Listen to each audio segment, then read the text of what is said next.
अष्टावक्र गीता।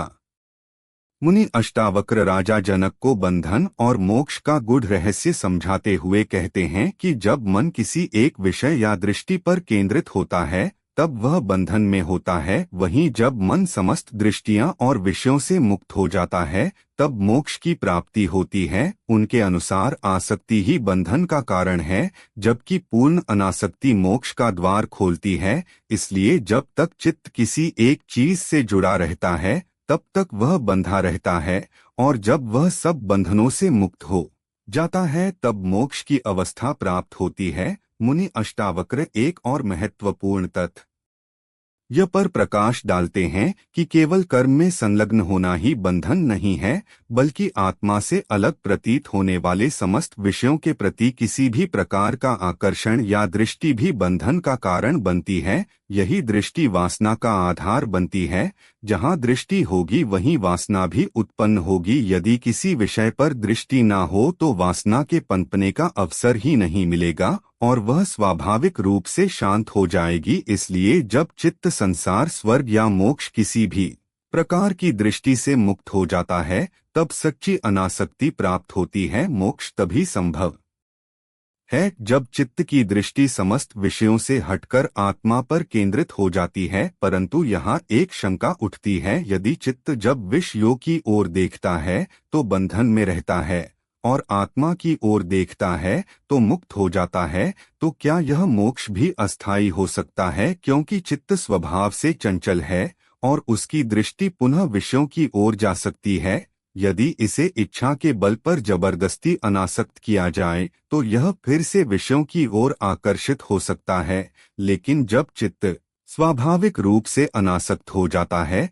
तब वह आत्मा में पूरी तरह एकरूप हो जाता है और समोक्ष की प्राप्ति होती है। जब उसका स्वतंत्र अस्तित्व समाप्त हो जाता है और जो अहंकार या भ्रांति के कारण अलग प्रतीत हो रहा था वह भिन्नता भी मिट जाती है, तब इसे ही चित्त का आत्मा में विलय कहा जाता है।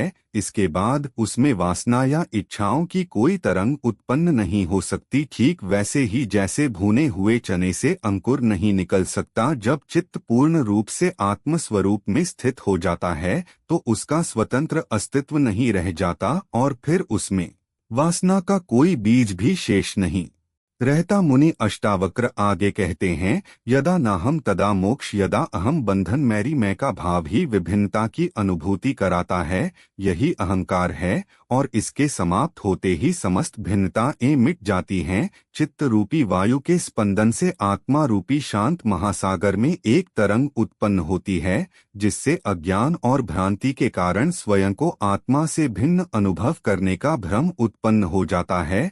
जब भिन्नता का अनुभव हुआ तो वही अहंकार का रूप ले लिया। इसी अहंकार या भिन्न की भावना के कारण वह स्वयं को कर्ता और भोक्ता मानने लगा। विचार और बुद्धि के उपयोग से विषयों में आसक्ति बढ़ी, इच्छाओं की पूर्ति के लिए प्रयास शुरू हुए और यही प्रक्रिया मन और बुद्धि का निर्माण कर गई, जिससे दृष्टि का प्रवाह आरंभ हुआ। संपूर्ण अशांति और उलझन की जड़ यही अहंकार है, क्योंकि उसने स्वयं को स्वतंत्र सत्ता मान लिया। यदि यह मैं का भाव समाप्त हो जाए तो कोई विचार उत्पन्न होगा, ना कोई इच्छा, ना कोई वासना जन्म लेगी और न ही कुछ ग्रहण या त्याग करने की प्रवृत्ति रह जाएगी। जब अहंकार मिट जाएगा तो भिन्नता भी समाप्त हो जाएगी। जब केवल शुद्ध आत्मा शेष रह जाती है तो फिर न कुछ ग्रहण करने का प्रश्न उठता है, न ही कुछ त्याग करने का। इसी अवस्था को प्राप्त करना ही वास्तविक मोक्ष है। जब तक जीव अहंकार रूपी इस मिथ्या पहचान से जुड़ा रहता है तब तक वह स्वयं को आत्मा से अलग मानता रहेगा और मुक्ति असंभव बनी रहेगी। मुनि अष्टावक्र ने इस समस्या की जड़ पर सीधा प्रहार किया और मूल कारण को ही समाप्त करने की बात कही, ताकि नया भ्रम जन्म ही ना ले सके। उन्होंने बीज को ही नष्ट करने की बात की, जिससे वृक्ष पनपने की संभावना ही समाप्त हो जाए। लेकिन लोग बड़े चतुर होते हैं, अहंकार को नहीं छोड़ते जो सभी बुराइयों की जड़ है, ना ही वासना और आसक्ति से मुक्त होते हैं। त्याग के नाम पर कोई चाय छोड़ रहा है, कोई रात का भोजन त्याग रहा है, कोई घर द्वार छोड़कर संन्यास ले रहा है, तो कोई दान देकर मंदिर और धर्मशालाएं बनवा रहा है, कोई मंदिर जाकर कुछ पैसे चढ़ा रहा है, तो कोई नारियल और अगरबत्ती अर्पित कर रहा है, धर्म के नाम पर मनुष्य न जाने कितने कर्म कर रहा है। लेकिन मुनि अष्टावक्र स्पष्ट करते हैं कि यदि इन सभी कार्यों के पीछे मैं का भाव बना हुआ है, यदि यह अहंकार है कि मैंने यह किया या इन कर्मों से कुछ पाने की इच्छा है, तो यह सब मोक्ष का मार्ग नहीं हो सकता। दुनिया में अधिकांश लोग भोग विलास में लिप्त हैं, मैं का भाव अब भी बना हुआ है, वासना और आसक्ति ने उन्हें जकड़ रखा है। यही कारण है कि जीवन का मूल लक्ष्य केवल भोग बन गया है। प्राचीन उक्ति रणम कृत्वा गतम की बेत आज भी कई लोगों का जीवन दर्शन है। यदि लेकर जीना स्वीकार्य नहीं है, तो लोग चोरी, डकैती, हत्या, बेईमानी, रिश्वतखोरी, धोखा, गबन, मिलावट और शोषण जैसे कृत्यों के माध्यम से दूसरों का धन हड़प कर ऐश करने को ही जीवन का आदर्श मानते हैं। चारवाक का कथन सत्य था, क्योंकि उसने संसार की वास्तविकता को उजागर कर दिया था। यह संसार ऐसा ही है, लेकिन लोग इतने धूर्त हो चुके हैं कि इस कड़वी सच्चाई को छिपाकर धर्म का झूठा मुखौटा पहनकर घूमते हैं, ताकि वे धार्मिक प्रतीत हो और समाज में उनकी छवि बनी रहे। धार्मिक ग्रंथों के आधार पर किसी जाति या समुदाय को धार्मिक घोषित कर देना मात्र एक भ्रांति है। यदि कोई यह दावा करता है कि वह भगवत गीता, कुरान, बाइबल, गुरुवाणी या धम्मपद को पढ़ता है और इसलिए धार्मिक है, तो यह एक निरर्थक और पाखंडपूर्ण विचार है। सच्चा धर्म बाहरी दिखावे में नहीं, बल्कि आंतरिक रूपांतरण में निहित है। केवल वही व्यक्ति धार है जो वास्तव में धार्मिक जीवन जी रहा है, बाकी सभी केवल भ्रम में है। अक्सर लोग विपरीत आचरण अपनाते हैं। चोर ईमानदारी की बातें करता है, हिंसक व्यक्ति अहिंसा का प्रचार करता है और भोग में लिप्त लोग निष्काम कर्म योग पर प्रवचन देते हैं। मुनि अष्टावक्र कहते हैं कि जब तक अहंकार बना रहता है, तब तक किए गए सभी कर्म पाप ही होंगे। ऐसी स्थिति में चार वाक की तरह भोग को स्वीकार कर लेना अधिक सत्य के निकट प्रतीत होता है, क्योंकि यह कम से कम ईमानदारी से स्वीकार किया गया है। इसी कारण चार वाक को आश कहा गया। उसने सत्य को उजागर किया। असत्य को भी यदि पूर्ण रूप से स्वीकार कर लिया जाए तो वह साक्षी बन जाता है, लेकिन यदि सत्य के साथ भी छल किया जाए तो वह केवल अधर्म और पतन का मार्ग खोलता है। क्रोध, कामना आदि भीतर से उठने वाली तरंगे हैं, जिन्हें यदि साक्षी भाव से देखा जाए तो वे स्वयं ही शांत हो जाएंगी। इस संसार में जो कुछ घटित हो रहा है वह इसी सत्य का प्रतिबिंब है। सब कुछ अपने स्वभाव के अनुसार ही घटित हो रहा है, इसलिए ना तो भोग में लिप्त होना मोक्ष है और न ही मोक्ष को पाने की इच्छा ही वास्तविक मुक्ति। साक्षी भाव में स्थित हो जाना ही सच्ची मुक्ति है, और यह अहंकार व मैं की भावना के समाप्त होने से ही संभव है, अन्यथा नहीं। यही मुनि अष्टावक्र का उपदेश है। अष्टावक्र कहते हैं, एक को दृष्टा स सर्वस्य मुक्त प्रायो स सर्वदा अमे उते बंधो दृष्टि परम पश्य सतर हितु, अर्थात केवल एक ही तत्व सबका साक्षी है और वह सदा से मुक्त है। तेरा वास्तविक बंधन यही है कि तू अपने भीतर स्थित साक्षी भाव को भूलकर बाहर की ओर देखता है और किसी अन्य को दृष्टा मानता है। इस सूत्र में मुनि अष्टावक्र जी अद्वैत को स्थापित करते हुए द्वैत की धारणा को बंधन का कारण मानते हैं और जनक से कहते कि आत्मा और परमात्मा में कोई भेद नहीं है। वास्तव में यही आत्मा ही परमात्मा है, यही ब्रह्मा है, दोनों अलग नहीं है। तू स्वयं वही ब्रह्मा है और यह समस्त सृष्टि भी उसी एक ब्रह्मा की अभिव्यक्ति मात्र है। वही परमात्मा सबका साक्षी है, इसलिए तू भी सबका साक्षी है। चूंकि परमात्मा सदा मुक्त है, आत्म तू भी वास्तव में मुक्त ही है, लेकिन तेरा बंधन केवल इसी कारण है कि तू स्वयं को छोड़कर किसी और को साक्षी मानने की भूल करता है। यह सूत्र अत्यंत गूढ़ अर्थ लिए हुए हैं, जो द्वैत और अद्वैत दोनों को स्पष्ट करता है। मुनि अष्टावक्र कहते हैं कि तू ही सबका साक्षी है, दूसरा कोई साक्षी नहीं। द्वैतवाद दर्शन यह मानता है कि ईश्वर और जीव अलग हैं, परमात्मा और आत्मा में भेद है, तथा ईश्वर और सृष्टि दो भिन्न तत्व हैं। उनके अनुसार ईश्वर ही सृष्टि का रचयिता है, जो कहीं स्वर्ग या किसी ऊंचे लोक में विराजमान है और वहीं से संपूर्ण सृष्टि का संचालन करता है। सब कुछ उसकी इच्छा और आदेश से होता है। वह करुणा करता है, पुरस्कार देता है, दंड देता है और न्याय करता है। उसकी संपूर्ण शासन व्यवस्था है जिसमें उसने सृष्टि स्वर्ग, नर्क, प्राणी, पशु, पक्षी और मनुष्य तक की रचना की। इस दृष्टि से आत्मा और ईश्वर एक नहीं है। उसकी संतान के रूप में आत्मा और ईश्वर का संबंध पिता पुत्र के समान बताया जाता है, या फिर स्वामी और सेवक की तरह, जहां ईश्वर स्वतंत्र है और आत्मा बंधनों में जकड़ी हुई है। ऐसी अनेक धारणाओं के बीच मुनि अष्टावक्र पूरी निर्भीकता से यह सत्य प्रकट करते हैं कि यही चैतन्य आत्मा ही ब्रह्मा है, इससे अलग कोई ईश्वर नहीं। यही आत्मा वास्तविक दृष्टा और साक्षी है। कुछ धार्मिक मतों में एक को दृष्टा माना जाता है, जो स्वर्ग में बैठकर संसार के पाप पुण्य को देखता रहता है, किंतु मुनि अष्टावक्र स्पष्ट रूप से कहते हैं कि वही आत्मा ही परमात्मा है और वही सच्चा दृष्टा है। इसके अलावा कोई और दृष्टा नहीं है, क्योंकि आत्मा स्वभाव से ही मुक्त है और किसी बंधन में नहीं बंधी। मुनि अष्टावक्र आगे जनक से कहते हैं कि तेरा असली बंधन यही है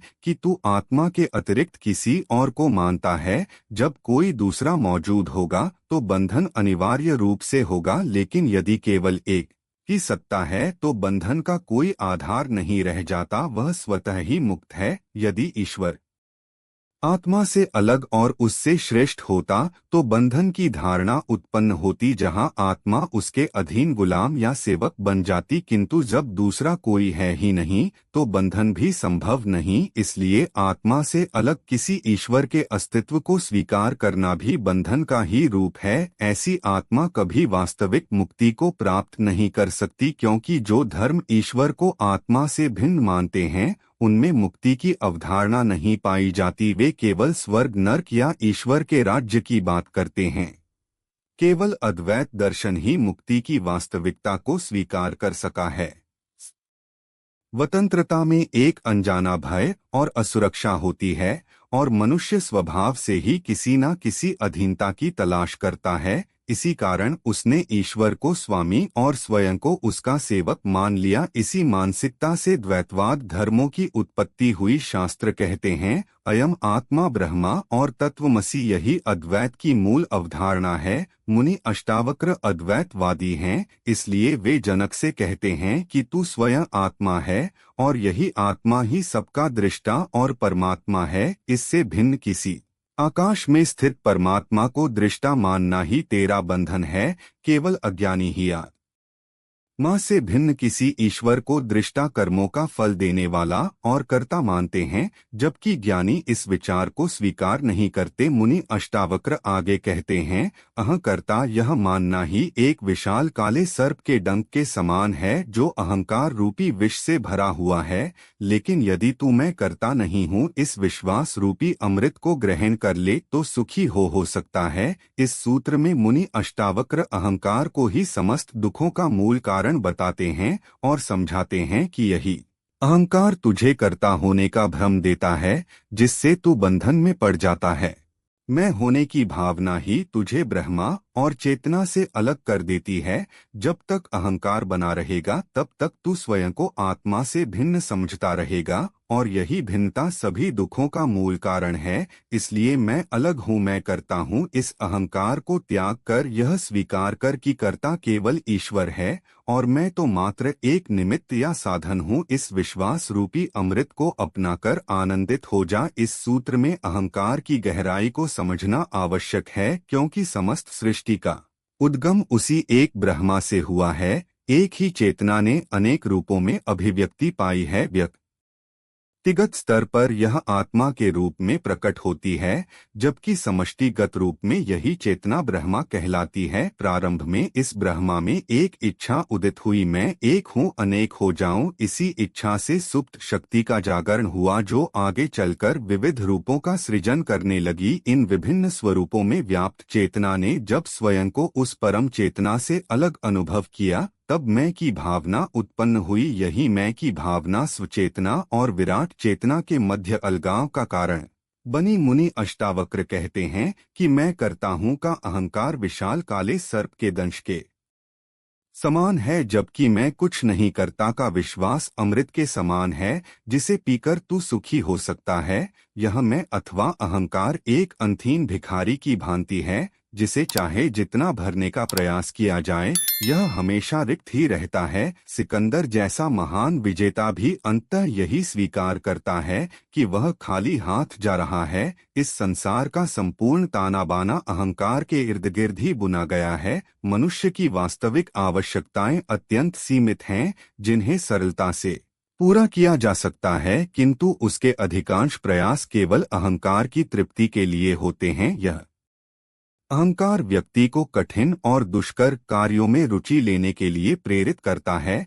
जैसे तेज अग्नि में तपना, एक पैर पर खड़े रहना, कठोर तपस्या करना, नग्न रहना, लंबे उपवास रखना, एवरेस्ट पर चढ़ना, गहरी समाधि में लीन रहना या हठयोग का अभ्यास करना। यही अहंकार व्यक्ति को यह विश्वास दिलाता है कि वह समस्त प्राणियों से श्रेष्ठ है। इसी अहंकार ने पृथ्वी को संपूर्ण ब्रह्मांड का केंद्र मानने की धारणा उत्पन्न की, स्वयं को देवताओं की संतान समझने का विचार दिया, और हमारा देश महान, हमारा धर्म श्रेष्ठ, हमारी जाति सर्वोपरि, मैं सर्वश्रेष्ठ हो जैसी धारणाओं को जन्म दिया। अहंकार एक ऐसा रोग है जिसे जीवन में सिखाया जा रहा है। शिक्षा, संस्थान, समाज सभी इसे बढ़ावा दे रहे हैं। वास्तव में जीवन में अहंकार के अलावा कोई अन्य बोझ, तनाव या बंधन नहीं है। सभी प्रकार के अनैतिक आचरण और पाप इसी अहंकार की संतानें हैं। अहंकार एक विस्तृत परिवार का स्वामी है, और यदि यह मौजूद है तो नरक की ओर जाने के लिए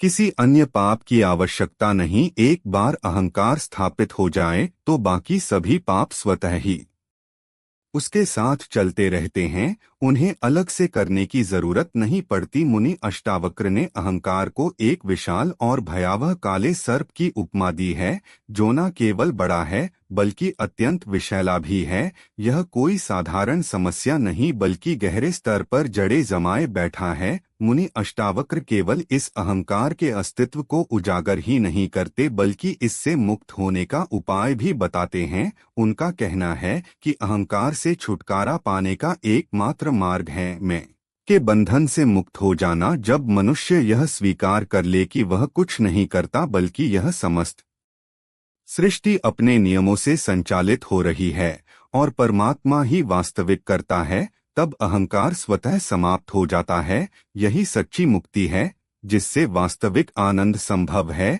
अहंकारी व्यक्ति को सुखी करना कठिन होता है, जबकि निराहंकारी को दुखी करना असंभव है। मुनि अष्टावक्र इसके समाधान के लिए किसी विशेष साधना, तपस्या या विधि का उल्लेख नहीं करते बल्कि केवल दृष्टिकोण बदलने की बात कहते हैं। वे बताते हैं कि यदि व्यक्ति पूरा विश्वास और निष्ठा के साथ अपनी दृष्टि परिवर्तित करें तो निश्चित रूप से बदलाव आएगा। जागरूकता ही पर्याप्त है, क्योंकि दुखों का मूल कारण गलत दृष्टिकोण है। यह भ्रम कि तुम स्वयं को उस एक सत्ता से अलग मानते हो ही पीड़ा का कारण है।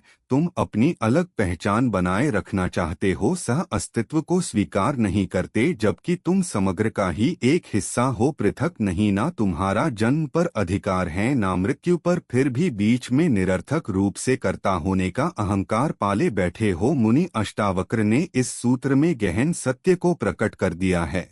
अगर आपको यह वीडियो अच्छी लगी हो तो आप वीडियो को एक लाइक करके चैनल ज्ञान धार्मिक को जरूर सब्सक्राइब करें। जय श्री कृष्णा।